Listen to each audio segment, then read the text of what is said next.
Fran, and thank you for joining me for this reading of an old needlework guide by Mrs. Isabella Beeton, called Beeton's Book of Needlework. My hope is that this gentle reading will help you focus on something else other than your worries and thoughts.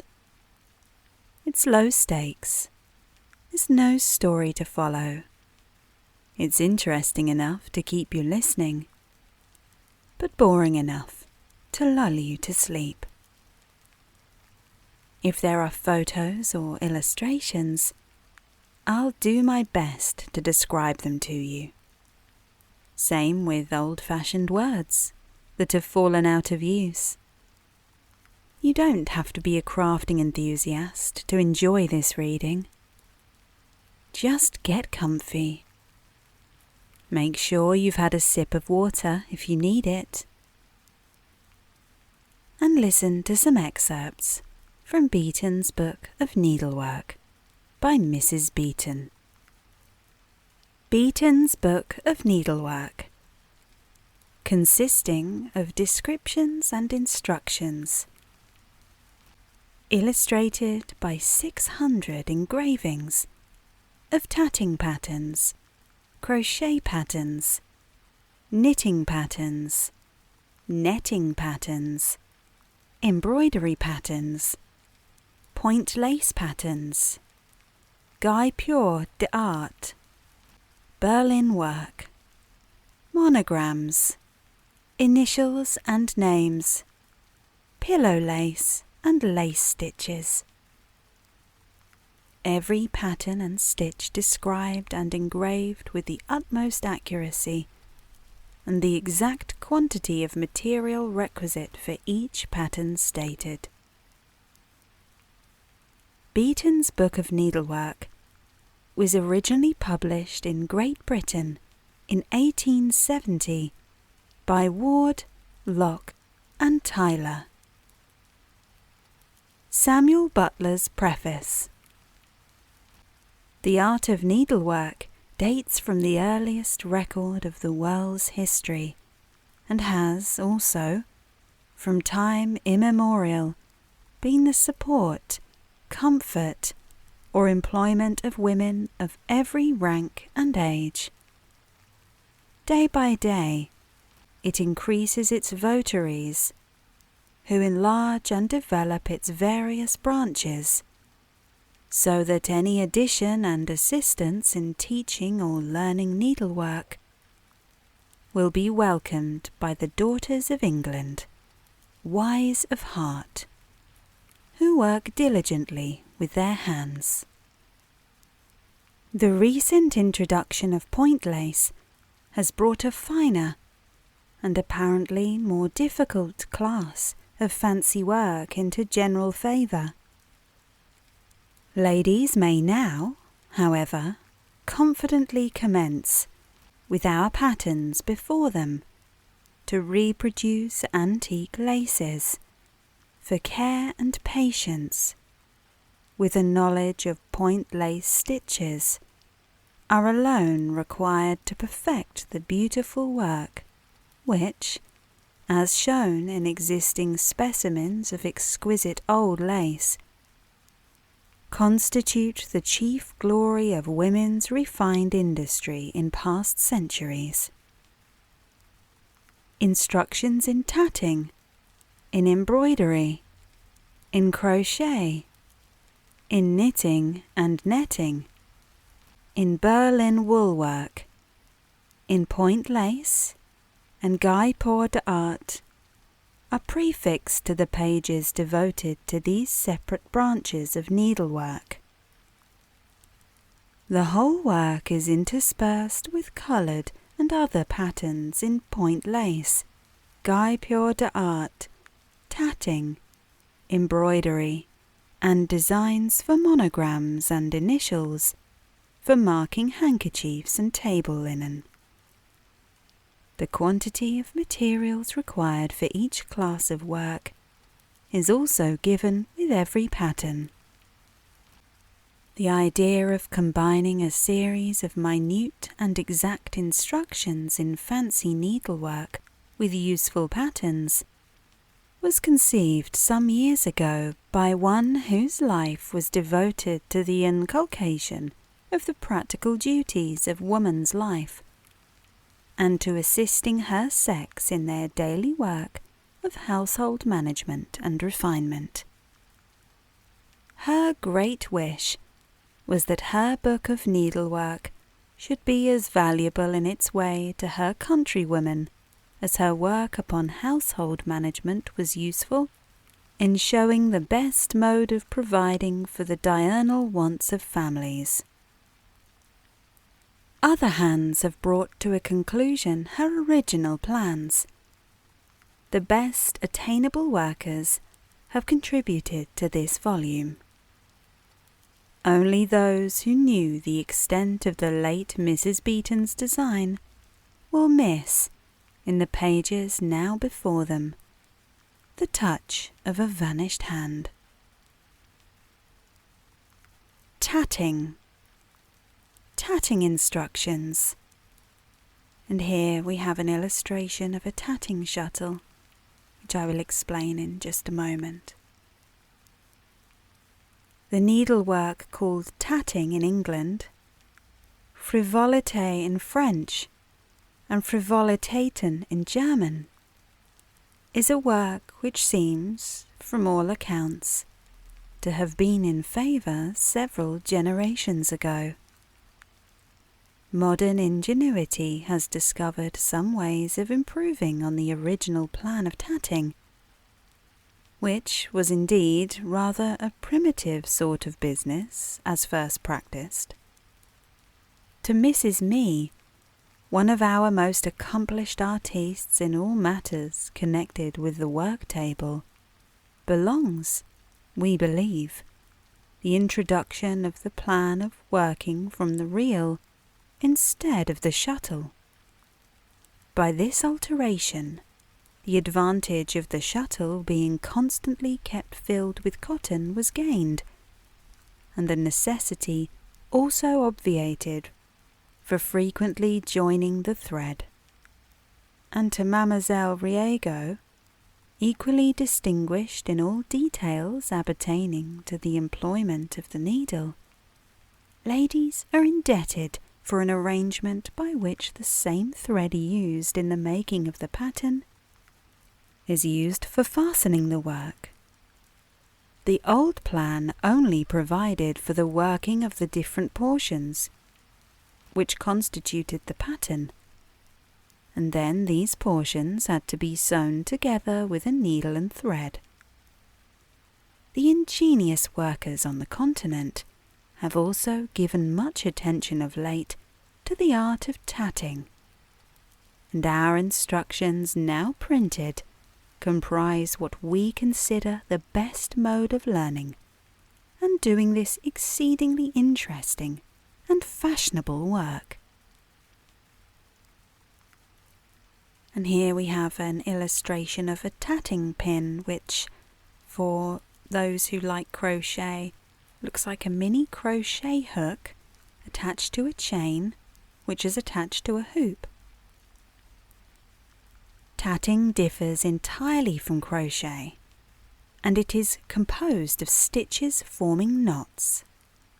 It is intended as an imitation of point lace, and is especially used for trimming underlinen on account of its strength. To make the stitches or knots, a small instrument is used, called a shuttle. This shuttle consists of two oval pieces, flat on one side and convex on the other, and is made of wood or ivory. The two oval pieces are joined together by a strong crosspiece. The illustration shows the construction of the shuttle. These shuttles are made in ivory, pearl, tortoiseshell inlaid with pearl, and silver. They are also manufactured in coloured bone, black, red, and white. The best to work with are the pearl for a white shuttle and the inlaid tortoiseshell for a black shuttle. The prices vary from 6p to 1 shilling and 2 and 6p each. In selecting a shuttle, be careful to see that the ends close, as if dropped, it soon becomes unthreaded, which is very inconvenient. The cotton intended for the work is wound round this shuttle, and the thickness of the cotton varies according to the style of work. It is better to use the proper tatting cotton because it is stronger than the ordinary kinds.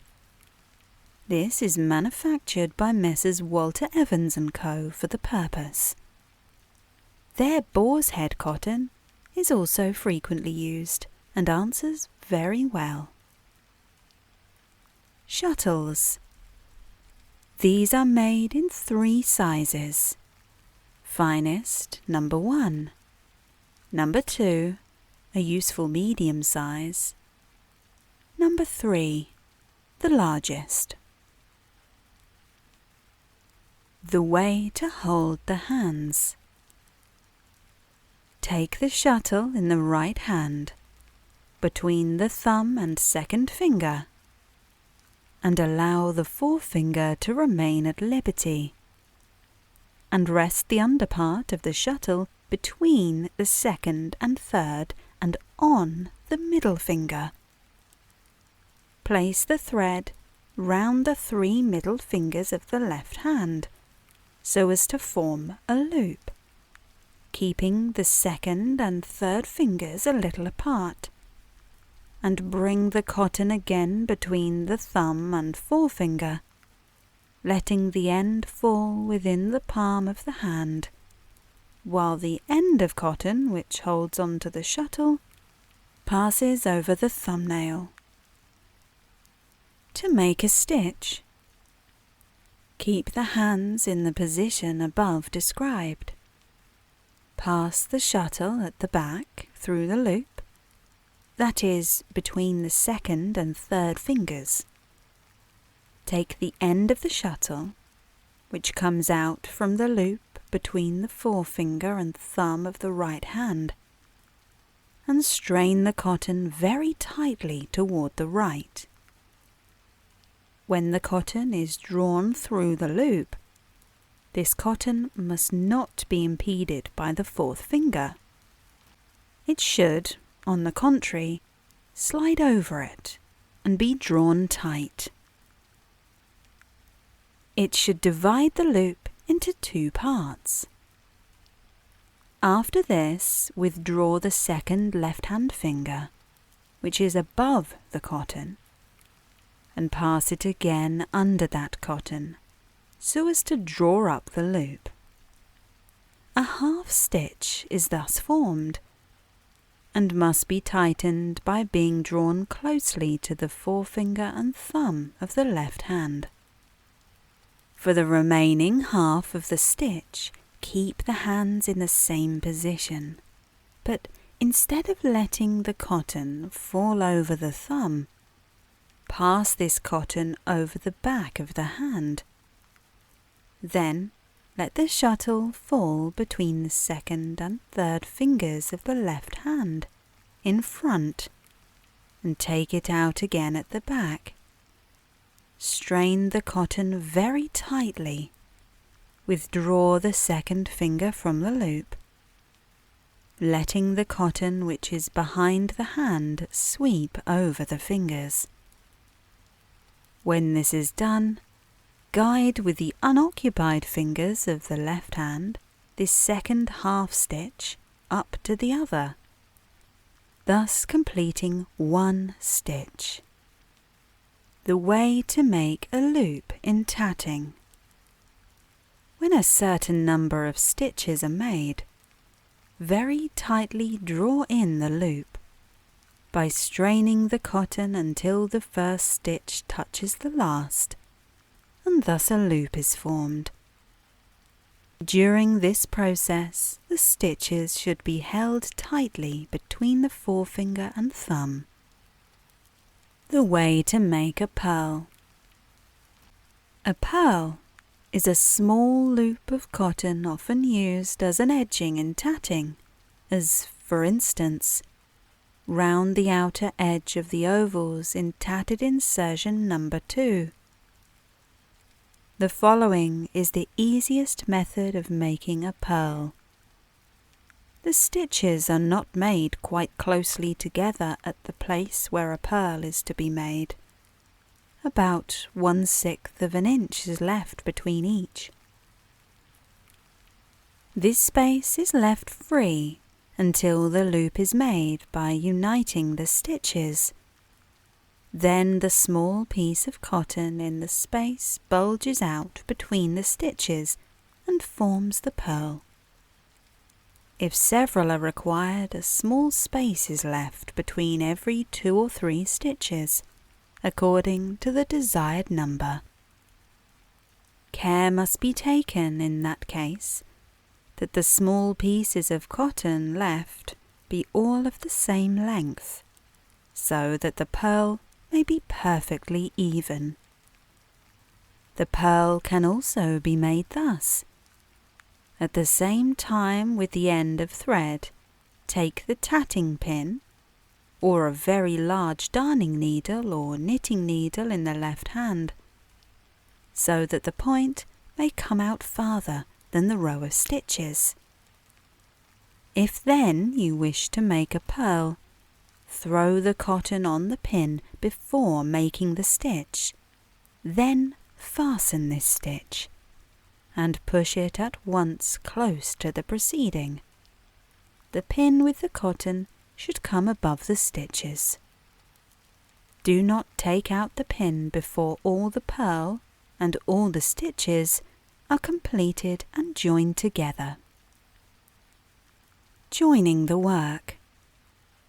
Place the tatting pin in the loop that is to be joined, and with the hook draw the thread of the loop, that is, round the hand through it. Pass the shuttle through this loop and draw it up tightly close to the stitches. A straight or double thread is used to join various parts of the work and forms very beautiful patterns. Without the straight thread, we should be unable to imitate point lace patterns, or indeed to execute any designs but those composed of circles, ovals, etc. To use this straight thread, 2 shuttles are required. They should be of different colours. Sometimes one end of thread is left attached to the reel instead of using the second shuttle. In commencing a loop, the straight thread is held between the second and third fingers of the left hand, about 2 or 3 inches from the work. The other shuttle is held as usual in the right hand, and the stitches and purls worked with it upon the foundation of the straight thread of the second shuttle.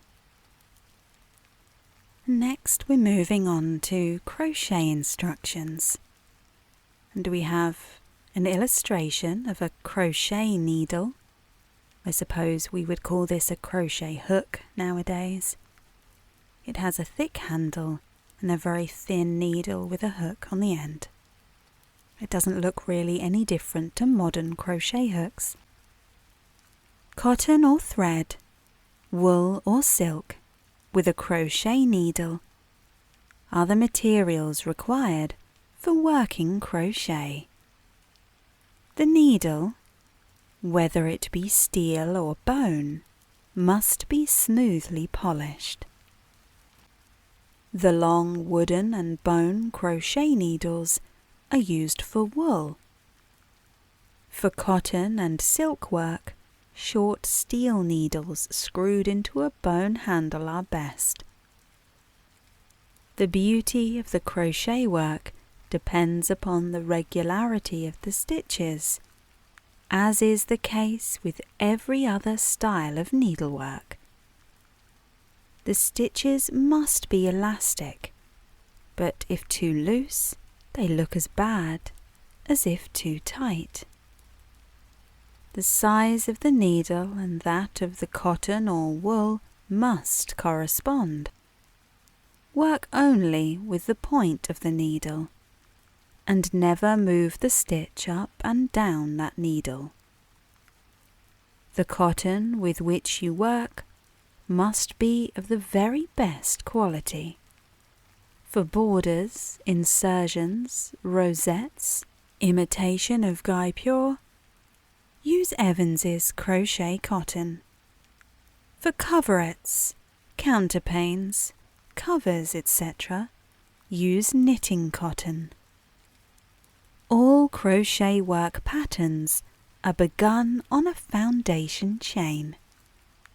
There are 3 kinds of foundation chains: the plain foundation, the double foundation, and the pearl foundation chain. As a side note, listener, we now have the magic ring, which is another way you can start off crochet patterns that are in the round. My fellow crocheters will know what I mean. I find it interesting that at the time of publication, this wasn't yet a technique. Anyway, back to the book. The plain foundation chain consists of chain stitches. And here we have an illustration of a foundation chain on a crochet hook, and it rather looks like a big braid of hair. Form a loop with the cotton or other material with which you work. Take it on the needle and hold the cotton as for knitting on the forefinger and other fingers of the left hand. The crochet needle is held in the right hand between the thumb and forefinger, as you hold a pen in writing. Hold the end of the cotton of the loop between the thumb and forefinger of the left hand. Wind the cotton once round the needle by drawing the needle underneath the cotton from left to right. Catch the cotton with the hook of the needle and draw it as a loop through the loop already on the needle, which is cast off the needle by this means and forms one chain stitch. The drawing the cotton through the loop is repeated until the foundation chain has acquired sufficient length. When enough chain stitches have been made, take the foundation chain between the thumb and forefinger of the left hand, so that these fingers are always close to and under the hook of the needle. Each stitch must be loose enough to let the hook of the needle pass easily through. All foundation chains are begun with a loop. And here we have another illustration of a double foundation chain. It looks just like the previous illustration with a crochet hook at the top and 2 braids hanging off. The double foundation chain. Crochet 2 chain stitches. Insert the needle downward into the left side of the first chain stitch. Throw the cotton forward. Draw it out as a loop. Wind the cotton again round the needle and draw it through the 2 loops on the needle. Draw the cotton as a loop through the left side of the last stitch, like the illustration. Wind the cotton round the needle and draw it through both loops on the needle. and the asterisk is there to show us where to repeat the pattern from, and we repeat it until the foundation chain is long enough. The next illustration is of the pearl foundation chain, which as a crafter myself looks very fancy as a foundation chain. It's a rope of crocheted chain with little hanging loops of chain hanging off it, rather like the way bunting hangs, and there are 4 loops of cotton on the crochet hook. Pearl foundation chain. Crochet 4 chain stitch, then 1 treble stitch, that is, wind the cotton round the needle. Insert the needle downwards into the left side of the first of the 4 chain stitches.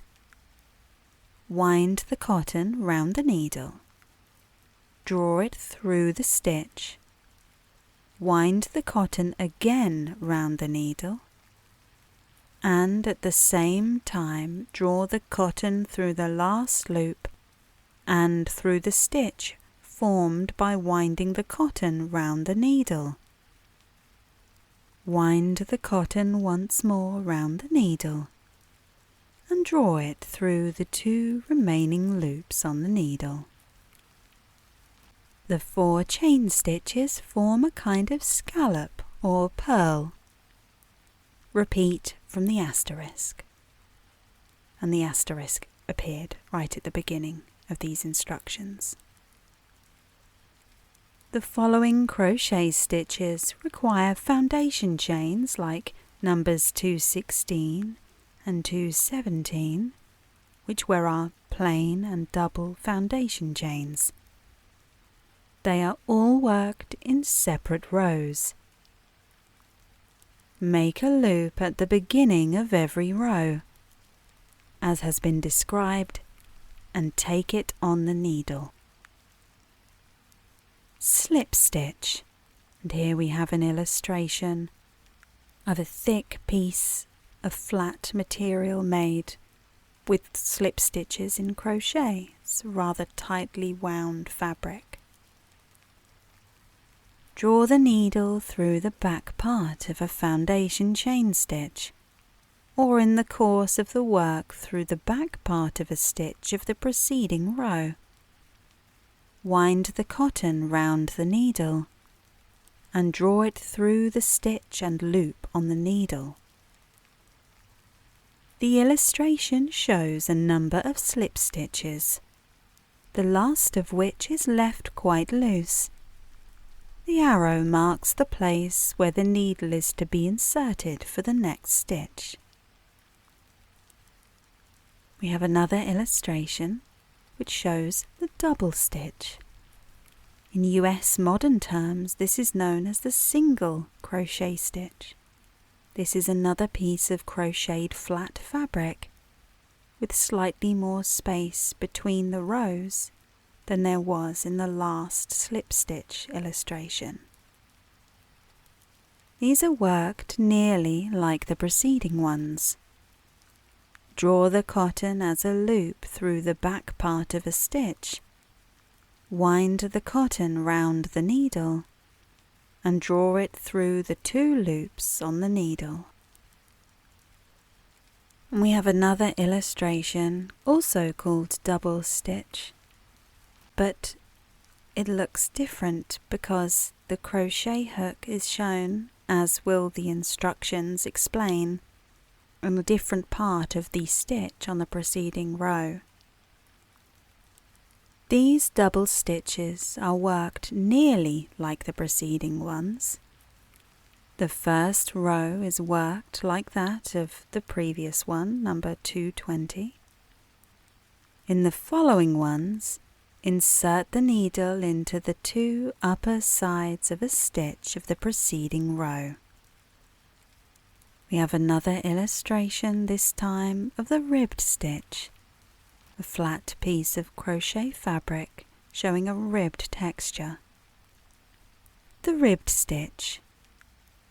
This stitch is worked backwards and forwards. That is, the right and wrong sides are worked together, which forms the raised ribs. Insert the needle always into the back part of every stitch. Work one chain stitch at the end of every row, which is not worked, however, in the following row. Next, we have an illustration for the slanting stitch, showing a flat piece of crochet fabric with a diagonal shaped stitch. Slanting stitch, double stitch. This stitch is worked like that described in number 220, which was our double stitch. The cotton is not wound round the needle the first time in the usual manner, but the needle is placed in the direction of the arrow above the cotton, which is an arrow that points upwards. Draw the cotton through as a loop. The stitch is finished like the common double stitch. Our next illustration shows a piece of fabric again, and this time the stitches look like a lattice. Cross stitch. This stitch is worked like number 223, which was the slanting stitch, on a foundation like number 217, which was our double foundation chain, but only insert the needle through the two upper sides of a stitch. Next, the illustration shows a long double stitch. It just looks like a typical flat piece of crochet fabric, but with a larger distance between the two rows. Long double stitch, and I believe this is what we would refer to as a half double crochet stitch in modern US terms. For this stitch, wind the cotton round the needle. Insert it into the back part of a stitch. Draw the cotton out as a loop. Wind the cotton again around the needle and cast off together the two loops and the loop formed by winding the cotton round the needle. This next illustration shows a treble stitch, or in US modern terms that would be a double crochet stitch, and it's even taller still with more of a distance between the rows this time. Treble stitch. These stitches are worked as has been described for the pearl foundation chain. The treble stitches are worked on a foundation chain or in the stitches of the preceding row. Long treble. These are worked like treble stitches, only the cotton is wound twice round the needle. The double long treble is worked by winding the cotton 3 times around the needle. The loops formed by winding the cotton round the needle are cast off one by one with one of the loops on the needle. The 2 loops that remain at the end are cast off together after winding the cotton round the needle. And here we have 3 illustrations side by side. We have the long treble stitch, the double long treble stitch, and a cross treble stitch. The first is a very tall, thin stitch. The double long treble stitch is even taller still. And the cross treble looks like crossed ropes, forming an X shape. Cross treble. Wind the cotton twice round the needle as for a long treble. Insert the needle into the stitch in which the first half of the cross treble is to be worked. Wind the cotton round the needle. Draw the cotton through as a loop. Wind the cotton again round the needle and cast off together with the same loop on the needle and the loop formed by throwing the cotton forward. You now have 3 loops left on the needle, one of which has been formed by winding the cotton round the needle. Missing these, wind the cotton again around the needle. Miss the next 2 stitches of the foundation chain and draw a loop through the 3rd stitch. You now have 5 loops on the needle. Always cast off 2 loops at a time till only 1 loop remains on the needle. Work 2 chains if you wish to have the stitches more or less slanting. Work 1, 2 or 3 chain stitches, missing, of course, the same number of foundation chain. Work 1 treble stitch, inserting the needle, as shown by the arrow, into the 2 cross chain of the completed treble stitch. This illustration shows a very tightly crocheted piece of flat fabric with oval bumps dotted throughout the rows, creating little puffs, raised spots. The grounding on which these spots are worked consists of double crochet. They are worked across 3 rows of the ground and formed of treble stitches, the spots of one row being placed between those of the preceding. Work first 2 rows of double stitch. In the 3rd row, work first 2 double stitches and then 1 spot as follows: 1 treble, inserting the needle into both sides of 1 stitch of the 1st row. The preceding row is missed. The treble stitch is only completed so far that 2 loops remain on the needle. Then work 2 treble stitches in the same stitch as the 1st, which are also only completed as far as the 1st treble stitch, so that after the 2nd treble there remain 3 loops, and after the 3rd 4 loops on the needle. The 4 loops are cast off together by winding the cotton once more round the needle and drawing it through.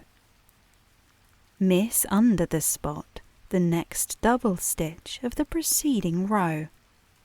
The spots are repeated at intervals of 5 stitches and in every other row.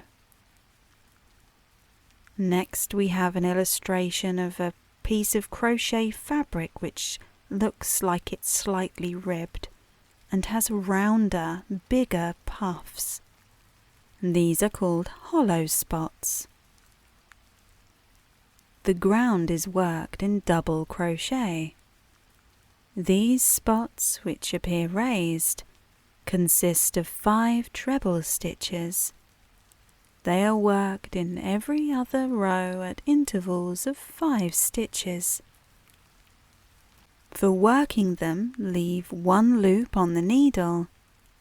Insert the needle between the 2 long sides of the last worked double stitch and work 5 treble stitches, always inserting the needle into the front part of 1 stitch of the preceding row. The first 4 treble are completed entirely without taking up the loop which was on the needle.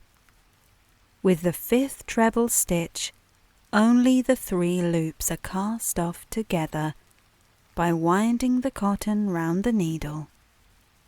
Miss 1 stitch of the preceding row under the spot. This next illustration shows what actually looks like a granny square kind of weave, where there are small squares of stitch followed by a square of equal size of a gap. It is called open work spots. These spots are treble stitches divided by 2 chain. Miss 2 stitches under the latter. For the rest, they are worked like the raised spots. This next complicated looking illustration shows what appears to be a basket weave kind of a texture, and it's called raised treble stitch. These stitches are long treble worked on a ribbed ground and are thrown across 3 rows of the same. The raised treble are always worked on the same side of the work and in the long side of the corresponding stitch of the last row but 2. After every row with treble stitch comes a row in ribbed stitch. At the beginning, work 3 rows of ribbed stitch. The treble stitches only begin in the 4th row. Purl stitch. These purl stitches imitate a lace edging perfectly well. Work 1 double. Draw out the loop to a certain length. This forms the purl. Take the needle out of it. Insert it in the front part of the last stitch which has been worked. Wind the cotton round the needle and draw it through as a loop. 1 double, 1 purl, and so on. This next piece of work looks like a very big open weave, square-shaped pattern with small pearls or scallops on the edges. Purl stitch turned upwards. Work 1 treble, then 7 chain stitch. Insert the needle into the second of the 7 chain stitch downwards, so that the chain stitches form a scallop upwards. Wind the cotton round the needle and draw the cotton through. Work 1 chain stitch and 1 treble in the next stitch but 3, missing 3 stitches under it. And next we have a very similar illustration where in the big square gaps between the tall stitch posts we have the purl or the scallop. This is called purl stitch turned downward. The chain stitches form a scallop turned downward. After having worked the 7 chain stitches, take the needle out of the loop. Insert it underneath the upper chain of the 2nd chain stitch from right to left and draw it through the loop in the direction of the arrow. Wind the cotton round the needle and cast all the loops off together. It is evident that the purl stitches may be worked at larger or smaller distances. That concludes my reading of Beeton's Book of Needlework. Thank you so much for listening, and sweet dreams.